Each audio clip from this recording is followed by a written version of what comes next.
Bonjour à tous. À l'occasion de leur 7e semaine, je vous propose une petite vidéo individualisée sur chacun des chiots de Big Show et Uppercut. Je vous propose de démarrer par une petite promenade dans les bras de notre si douce et attentionnée Wendy, dans notre village, avant de les voir évoluer sur leur dépourrage. Et parce qu'un malinois n'est pas fait pour être dans toutes les mains, place à notre message d'avertissement. Le malinois n'est pas un chien comme un autre, de par son tempérament et son influx nerveux. Tout le monde ne peut pas avoir un tel chien. L'image que vous avez du malinois, à travers les médias notamment, est celle d'un adulte dressé qui passe sa vie à l'entraînement. C'est un chien de travail, sélectionné dans ce but.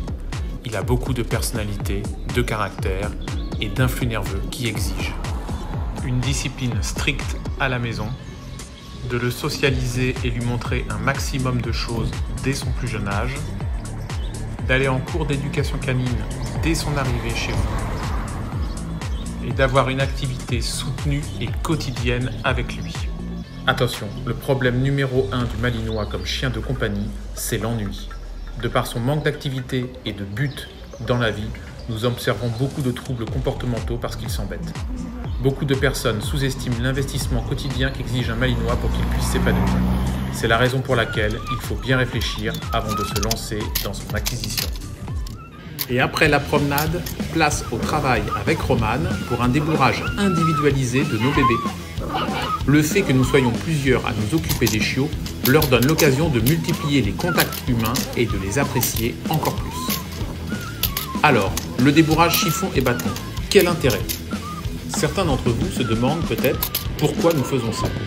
Tout simplement parce que nos chiots sont destinés à la pratique de discipline canine avec saisie dans le cadre de la sélection et au travail de police, gendarmerie.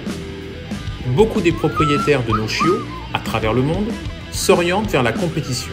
Et le fait d'initier très tôt nos sujets à la saisie permet de les mettre dans les meilleures dispositions dans le cadre de leurs futures activités.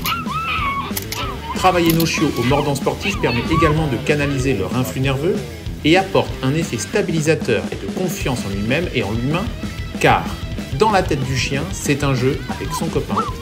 Cela ne développe pas l'agressivité, bien au contraire. D'ailleurs, je rappelle que l'agressivité et l'instabilité caractérielle qui s'y rapportent sont antinomiques avec la compétition de haut niveau, la performance et la confiance en soi et dans l'humain que doivent posséder nos futurs athlètes, sportifs ou chiens de travail, police, militaire, sécurité. Ces deux chiots sont vraiment super et je remercie d'avance leurs futurs propriétaires de leur confiance qu'ils nous ont témoigné en choisissant notre élevage. Merci beaucoup de votre attention. On se revoit la prochaine fois sur une vidéo tuto que je suis en train de réaliser avec Ragnar. D'ici là, prenez bien soin de vous, de vos proches et de vos chiens et je vous dis à bientôt. Attrape-moi si tu peux, Romane.